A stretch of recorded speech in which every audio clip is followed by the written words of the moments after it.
Class 6-এ কষে দেখি 5.2-এর 2 দাগের যে অঙ্কগুলো রয়েছে সেগুলো আবার আগে থেকে একটু আলাদা।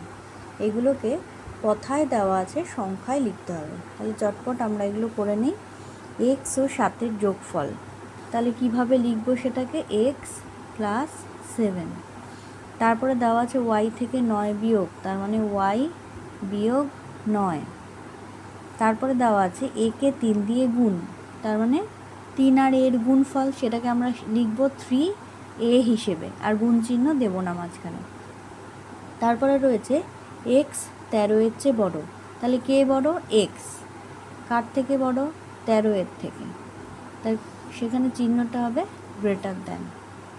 ওয়াই 5-এর সমান নয়, তাহলে ওয়াই আগে 5-এর সমান করি, ওয়াই সমান সমান 5, 9 মানে কেটে দেব। এক্সকে 8 দিয়ে ভাগ, তাহলে এক্স ভাগ 8ও লিখতে পারি, এক্স বাই 8ও লিখতে পারি। পি এর 10 গুণের সাথে 7-এর সমষ্টি, তাহলে পি এর 10 গুণ মানে 10p, তার সাথে 7-এর সমষ্টি প্লাস 7। এক্সের 3 গুণের থেকে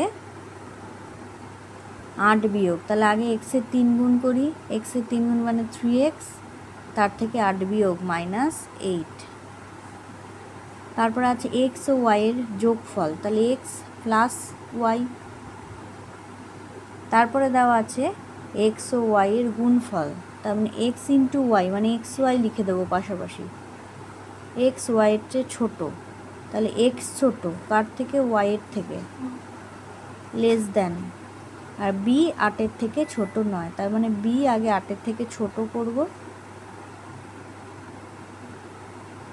বি 8-এর থেকে ছোট নয় মানে এটা কেটে দেব।